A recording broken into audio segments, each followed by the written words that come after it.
Hello, video check. Can you all see my 2018 edition special DevCon FAT? Okay. Hello, everyone. My name is Deepak Kaul, and today I'm going to be talking about 4 testing lessons from US Airways Flight 1549 that landed in Hudson. It's very famous. It had a movie made on it called Sully. So I actually read the National Transportation Safety Board report, and while reading that, I thought maybe there are a lot of lessons, not testing in particular, but overall leadership lessons as well. As uh, so I tried to draw parallels with how, as a tester, we can learn from that incident and probably make some habits in our daily lives. So I really appreciate you all taking time to uh, attend this session here in DevConf, and I hope I can make your time worthwhile. So here we go. So a little bit about me. My name is Deepak Kaul. I'm a QE manager in Red Hat. I'm based out of Red Hat's Pune office in India, and it has been more than 9 years with Red Hat. And before that, I did around 5 years in a company called PTC, which is again Boston Seaport based. Uh, all right, moving on. Okay, just take 3 seconds to read it. This is uh, this is quoted from that National Transportation Safety Board report, which I was mentioning earlier.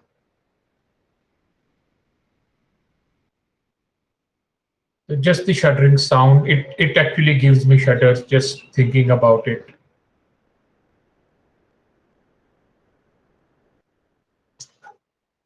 So what it tells us, see, modern jet engines are uh, certified to handle birds, some kind of birds, right? At the point when this incident happened, uh, the jet engines, the commercial jet engines at least, were certified to test multiple bird hits with a bird size of 2.5 pounds max, or maybe some large birds around 4 pounds, but a single bird, right? So what they'll do on in those engine factories is that they will throw dead birds uh, at a running engine to check that the engine does not lose power or the thrust up to 70% limit when it is hit by those birds. But during this particular incident, the flock of birds that hit flight 1549 was migratory Canadian geese, and they can be big, right? They're not just ordinary birds. I mean, no bird is ordinary, right? But still, they are not smaller birds, right? They are big. The male Canadian geese can grow up to 8.5 to 9 pounds in size. Plus, it was a big flock that hit flight 1549. So the damage they did was that they not only hit the turbine blades of both the engines, but they also hit the central core. And then the flight had to land in Hudson, as you all know. Nobody, there were no casualties. Some people got minor injuries, according to that report. And it was the good things were that both the pilots, right, the captain and the co-pilot, they did tremendous job, as we all know, Captain Sully and Captain Skiles. The crew, the flight attendants, and everyone in the crew, they also did a great job of evacuating passengers on time, because the air temperature was very cold, the water temperature was very cold. It was January in New York that time, and the crew on the ground, the safety crew on the ground, also did a good job. coming to the incident site and in ferrying passengers out of the flight to the safe zones, warmer safe zones. But again, birds, they can be terrible, like especially Canadian geese. You can see here, right? So how does it draw parallels to testing? So not very long ago, we were testing the file attachment system and for the support side of Red Hat. And while doing that, we also had to do some kind of benchmarking and performance testing. Like, what is the biggest file size that a customer can attach to a support case, right? 100 GB, probably, maybe 200, because the person who is building the system does not know the business. And one day, I remember I was sitting with one of the managers in the support delivery, and they told me that one of the telco customers had an attachment on a case very recently that was 800 GB, and then that changed my whole worldview of attachment size. The lesson as testers that we learn from this incident, especially, is that in the pursuit of releasing software on time, we should not be cutting corners on talking to actual users. And if possible, uh, let's say talking to users is not possible, as was the case with me, at least talk to people who are doing customer facing work, right? They are probably the your best chance of getting the first hand knowledge about how that piece of software is going to be used. So in this case, a uh, Canadian goose is equally that 800 GB file that I was talking about, right? So had I not casually talked to that support delivery person that day, I might have still not known that 800 GB file attachment was a reality, right? Sometimes your worldview is limited by the stuff you are doing in day-to-day work, right? But the people who actually work on your software, who actually use it on a day-to-day basis, are the people who know the actual kind of data, the shape and size of data they deal with every day, right? So that is lesson number one. Uh, work with work with users, actual users, if possible. If not possible, work with people who deal with those users on a day-to-day basis to know more about the kind of test data your application is going to consume or generate. Okay, moving on. Task saturation. So even though we remember this incident as uh, something which was successful in the end, but if you read the report, it clearly says that there was a lot of structural damage to the aircraft, as well as there were some minor injuries and a couple of major injuries to one of the flight attendants also, and that could easily have been prevented. The thing is that when the captain and the co-pilot were uh, going down towards the river, they were getting two kinds of warnings. One was the presence of terrain, because the flight was very close to the ground. Um, it should not have been so close at that point. So that was one warning. The second warning was about the airspeed. But that day, at that time, the terrain warning overrode the airspeed warning. So at no point during that crucial 1 or 2 minutes, both the pilots did not get any airspeed warnings. And that meant that they landed at a speed which was faster than the speed they should have landed on. right? And that meant that it was a very hard landing, and there was a significant damage to the aircraft, as well as that impact of the landing uh, caused injuries to the passengers and the crew. Uh, okay. So how do we draw parallels of this situation in a testing job, right? So what I think is that we have test automated test results, right? And monitors as well, a lot of monitors for multiple applications. We get failures, especially in test automation, right? Flaky results and false positives are very common. You cannot get away from them as long as you are testing the front end or maybe the end-to-end APIs.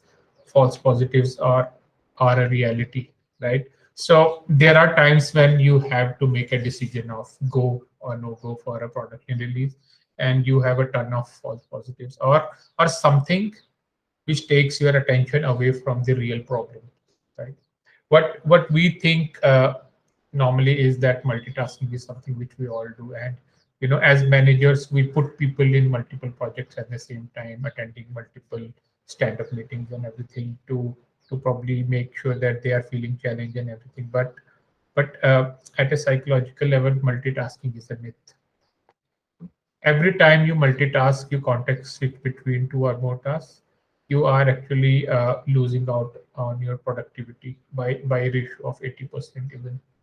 So the thing is, uh, in critical times, let's say for a release or a flight landing, you need your 100% attention on the problem in hand. And for that, because it's a big decision to go or not go, you need right amount of data in your hand to make an informed decision, right? So that is where these false positives from a ton of the test suits that you have written can make you uh, give or maybe make a bad decision, right? So take care with your tests. Make sure that the tests that you write are not flaky, right? Even it is a reality, but make sure that you have prioritized your tests in a way that you're not worried about low priority tests failing versus and that noise concealing behind one particular high priority test that is failing and you don't know about it there because there are 40 other low priority tests that are failing, right? So that is lesson number two, prioritizing things in right order so that when you have to make a decision as a tester, you get the right data in your hands from your automated tests or whatever. Okay, moving on to lesson number three, training.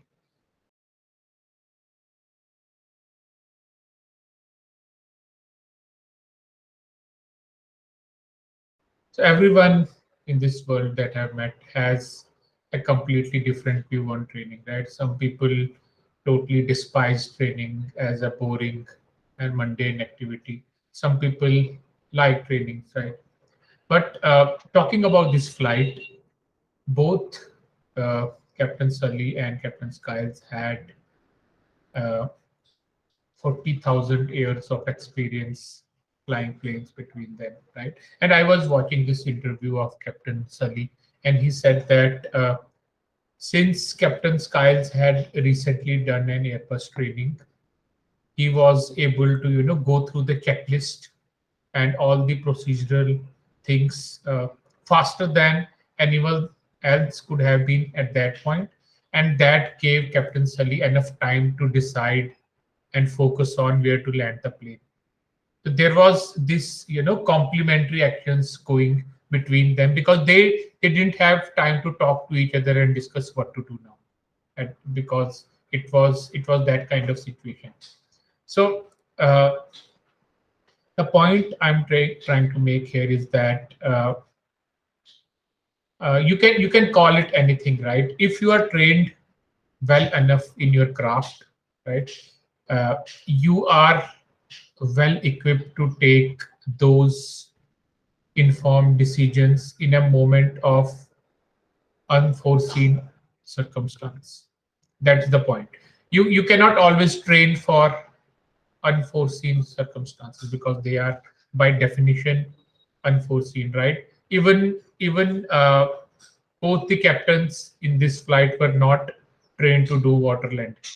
Nobody is trained to do water landings in their simulation schools or flight schools, but because they were trained uh, in their craft of flying the planes and knowing the aircraft, that particular kind of aircraft, let's call that a context in testing terms, they did well, right? So that's the difference. I also read this book called Hard Things About Hard Things by Ben Horowitz, and he said one thing which I still remember. He said that uh, uh, saying no to trainings because you are busy is just like saying no to food because you are too hungry. So that by that remark, I just want to emphasize the point of training. You can let's say you train well in your craft, and then there is a moment where you need to make a critical decision. You will be better equipped because let's call it expert intuition, or let's call it heuristics in testing terms, or let's call it muscle memory in sports and other terms, right? All these things are developed when you train well in your craft. So lesson number 3 is training. If you are a tester and you are you're not training yourself in different situations, different uh, in different ways of doing testing, then probably you're not equipped or capable enough to handle any situation where you have to make a critical decision of a release going ahead or not. So lesson number 3 for testers is train as much as you can in terms of testing. Try to test different kinds of applications and uh, even manually or writing automated checks, however you want, but do it in a more comprehensive way. Train yourself in a comprehensive way. All right. By now, you know that the major cause of the incident was that the plane engines were tested, certified for the birds of smaller size, but the birds that hit the plane that day were slightly bigger birds. But did those birds appear out of nowhere just like that, or were they always crossing the skies at that height at the same time of the day, or probably during a particular period of the year? What were the migratory patterns of those birds? Are those birds, those heavier birds, found around airports majorly due to probably an ecosystem of food present there? So all these questions, right? So there are different bodies, right? There is ATC, there are pilots, there are airport authorities, and then there are regulatory bodies like DGC and everything who develop regulations and everything. The point is, when you look at software development, we also have uh, all these discrete units of wisdom, right? There are developers who code, and then there is project management. There might be product management as well. There is business analysis, and then there is this engineering management. And but the one entity that is supposed to look for implicit, which in this case is our fourth lesson, finding implicit. The entity that is supposed to look for implicit in uh, is testers actually, right? We are the ones who have to look for those corner cases. There is a ton of implicit requirements, and then there is just a bucket of explicit requirements, right? So how can we do that? First thing is, if you're a tester or probably a developer, and see, our engineering mindset or engineering identity normally takes over our uh, testing identity, right? That has to change first. So as humans, we have this triangle of identities, right? For example, if you talk about me, I have, let's say, a Red Hatter identity, an Indian identity, a tester identity. But somewhere in between, I also have a problem solver or an engineer identity, right? But if you are a tester, your tester identity at all times should override your problem solving identity or the engineer identity. And how can you tell that this is happening? When you look at a ticket or a Jira, if you're trying to solve that problem straight away, you look at a Jira as a set of instructions to do something, then you can know that this is a problem solving or an engineering mindset you are working. But if you look at a Jira or a ticket as a placeholder for carrying out further discussion and investigation, then you are probably thinking as a tester. That obviously that would slow you down, right? You're not straight away going into action. There is more deliberation than action. But even if it slows you down, that's okay. In the end, you don't want to embarrass you and your whole team, right? The point is, look at your Jira tickets, your tasks as placeholders for carrying out further discussions on the same topic. And the discussion does not mean that you have to talk to other people. Right? You have to talk to the people, that is for sure. But that also means self-talk and reflection, right? Reflection about the problem. What kind of problem is it? Do I know enough? Investigation, not investigating the people, but also investigating the software itself, right? Not interrogating the people, interacting with the software itself. So there are so many things which you can do, right? You all are testers and you know better than me. But the point is, never ever look at a Jira ticket or a story as a set of instructions. That is lesson number 4. And that is how you find implicit. In this whole story, in this whole incident, finding the migratory patterns of those big birds, Canadian geese, was the implicit, right? If you look back at this, there should have been someone, probably an entity, a body, a government body, or anything, that must have known that there are bigger birds, right? And there are bigger birds in the sky, in the flight paths, and the current certification of jet engines is only up to 2.5 pounds, right? That does not make any sense. But the thing is, there never is in this discrete world where each team or each entity is just thinking about their own work. There never is such a body which can connect the dots, right? And that is where, in software context, testers come into picture, and that is why a tester role is so important to software development. All right, I think we are done with our 4 lessons. I'll just give you a quick recap.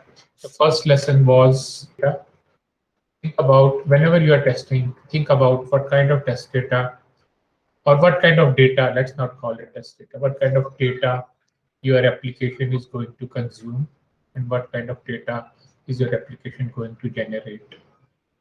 Pay attention to it. Second thing is prioritizing your tests. Kill the noise and uh, focus on top information for you to make decisions. The third thing is training. If you are a tester, test complex applications, test test in different contexts, and eventually you will become a great tester by just the heuristics part of it.